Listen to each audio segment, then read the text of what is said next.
Shri Venkateswara gold తాకట్టులో ఉన్న మీ బంగారాన్ని విడిపించి కొనబడును.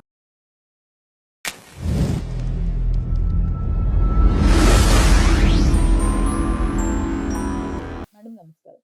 మేడం మనశంకర వరప్రసాద్ గారు సినిమా రిలీజ్ అయ్యి మంచి టాక్ని సొంతం చేసుకుంది.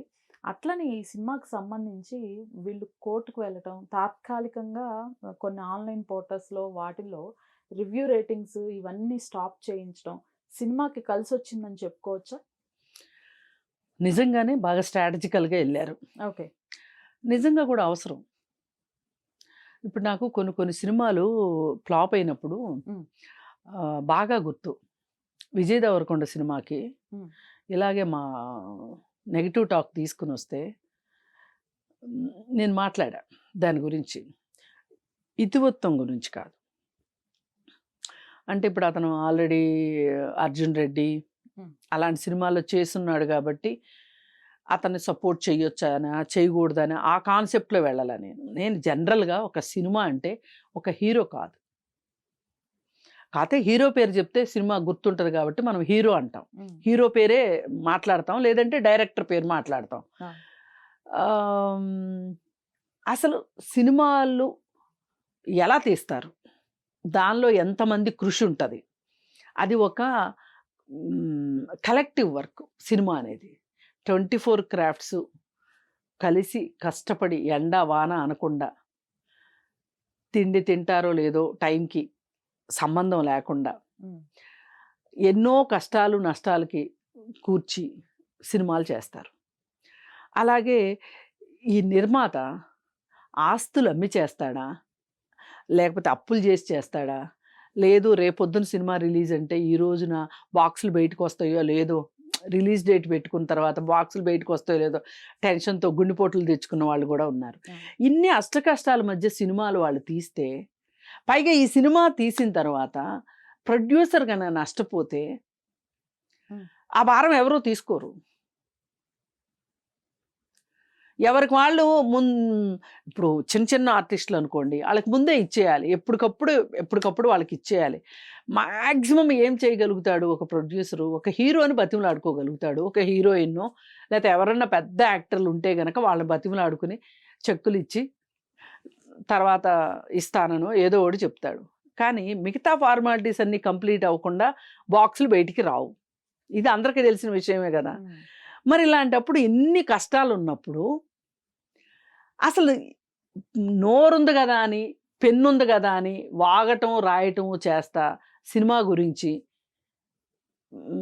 కొత్త కొత్త అవతారాలు ఎత్తేసేసి ఎవరు పడితే వాళ్ళు సినిమా చూసిన ప్రతి వాళ్ళు సోషల్ మీడియా ఉంది కదా అని చెప్పి రాసేసేస్తే ఆ సినిమా ఫ్లాప్ అయితే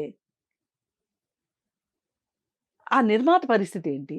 అట్లాగే ఇంకొకటి ఆలోచించాల్సింది, మళ్ళీ మళ్ళీ సినిమాలు తీయలేకపోయాడు అనుకోండి ఒక నిర్మాత, ఈ 24 క్రాఫ్ట్స్ వాళ్ళు బతికేది ఎట్లా? ఇప్పుడు సినిమా వాళ్ళకి చాలా రంగుల జీవితం చాలా బాగున్నట్టు అనిపిస్తుంటుంది. కానీ మనం కృష్ణానగర్ వెళ్ళి ఆ సందులు గొంతులు లోపలికి వెళ్ళి చూస్తే సినీ కార్మికుల పరిస్థితి ఎట్లా ఉంటుందో తెలుస్తుంది. ఎవరికి అంత దూరం వెళ్ళి వాళ్ళతో మాట్లాడి అసలు వాళ్ళ జీవితాలు ఎలా ఉన్నాయని చూసే వాళ్ళ ఓపిక తీరిక ఎవరికి ఉండదు. అవన్నీ గనక చూస్తే గనక ఎవ్వరు రివ్యూ అనేది రాయరు. మీకున్న మిడిమిడి జ్ఞానంతో, పరిమితమైన తెలివితేటలతోటి సినిమా బాగాలేదు అని రాయటం ఒక్క నిమిషం పని. కానీ ఇంత కష్టం ఏమైపోవాలి? ఇదే మనుషులు ఏ బూతుపాటల గురించో మాట్లాడరు. బూతు మాటలు వస్తే వాటి గురించి సమాజానికి నష్టమని మాట్లాడరు. కేవలం ఏంటి అంటే కొంతమంది రెడీగా కూర్చుంటారు. ఈ హీరో సినిమా వచ్చింది అంటే మనం ఇమ్మీడియట్గా మనం రాసేసి ఆ హీరోని పడగొట్టేసేయాలి.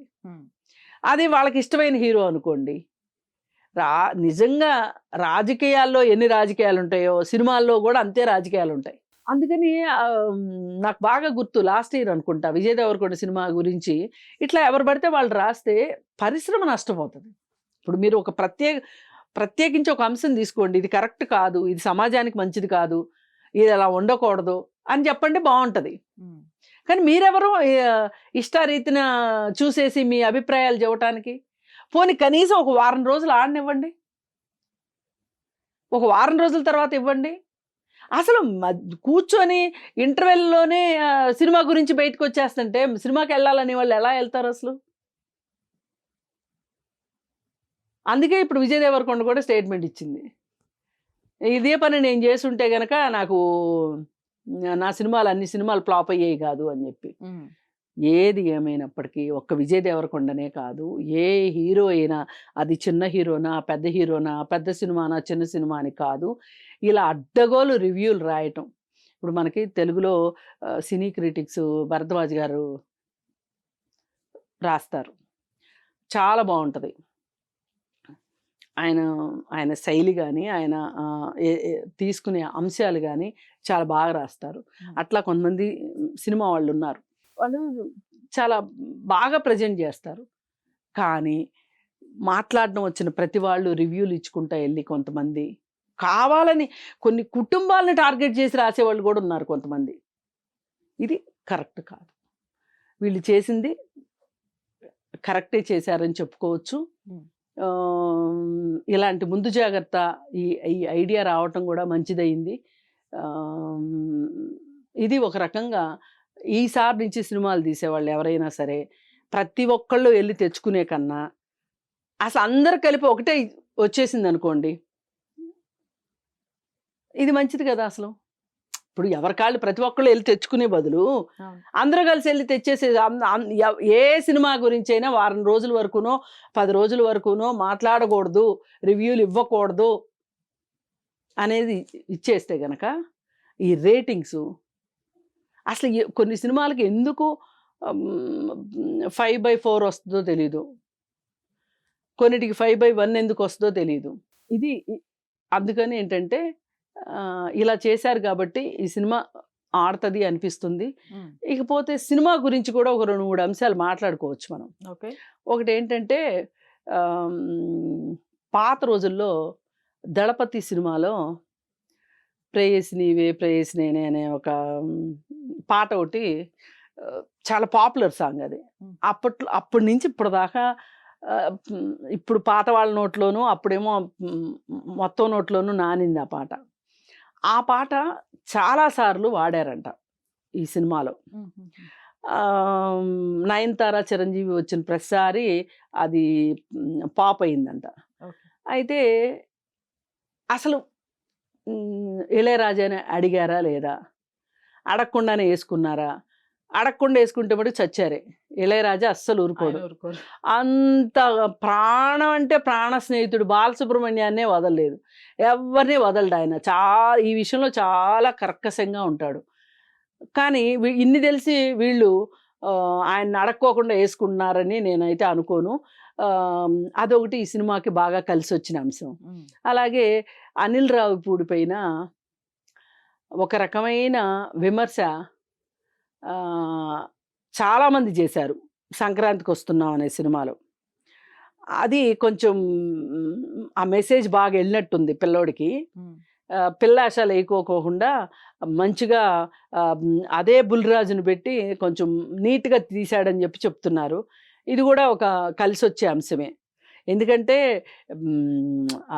ఒక వరవడిలో బొడ్డోడి కామెడీ నచ్చిందేమో కానీ ప్రతి ఒక్కరికి తర్వాత ఆలోచిస్తే అబ్బా ఇంత దరిద్రంగా ఉంది, ఇంత చిన్నపిల్లోడితో ఇట్లాంటి కామెడీ ఏంటి అని చెప్పి ప్రతి ఒక్కళ్ళు అనుకున్నారు.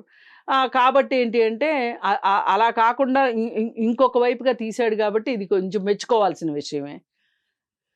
ఇంకా వెంకటేష్ కూడా ఇవాళ వెంకటేష్ మల్టీ స్టారర్ మూవీస్కి బాగా అలవాటు పడిపోయాడు.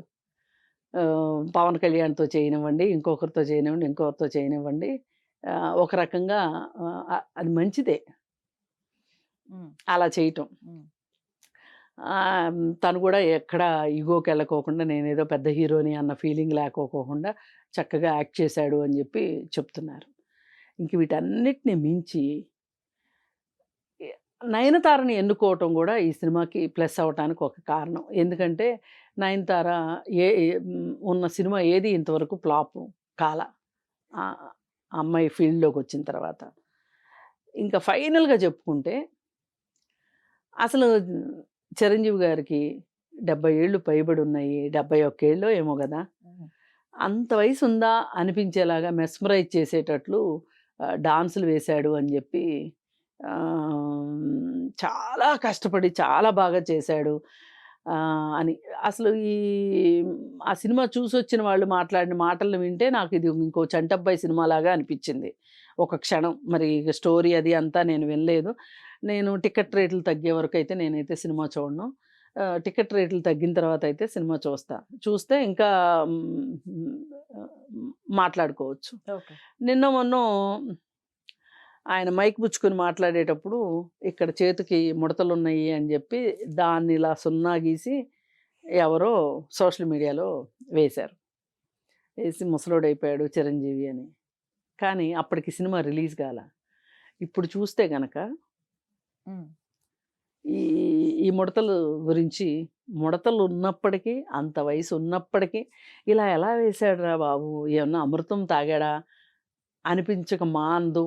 అసలు ఏంటి ఈయన ఏమన్నా ఈ ఎనర్జీకి ఏం చేస్తున్నాడు అసలు, అంటే ఇంత బాడీలో ఏజ్ ప్రకారం వచ్చే మార్పులను కూడా పక్కన పెట్టి ఇంత రిథమ్ ఆ బాడీలో ఎలా ఉంది అని ఆశ్చర్యపోయేటట్లుగా ఉంది అని చెప్పి మాట్లాడుకుంటున్నారు సినిమా చూసిన వాళ్ళు. ఏదేమైనా సినిమాలో పెట్టవలసినవి పెట్టి అలాగే తీసుకోవాల్సిన జాగ్రత్తలు కూడా తీసుకున్నారు కాబట్టి హిట్ కొట్టే అవకాశమే కనిపిస్తుంది. Right madam, thank you.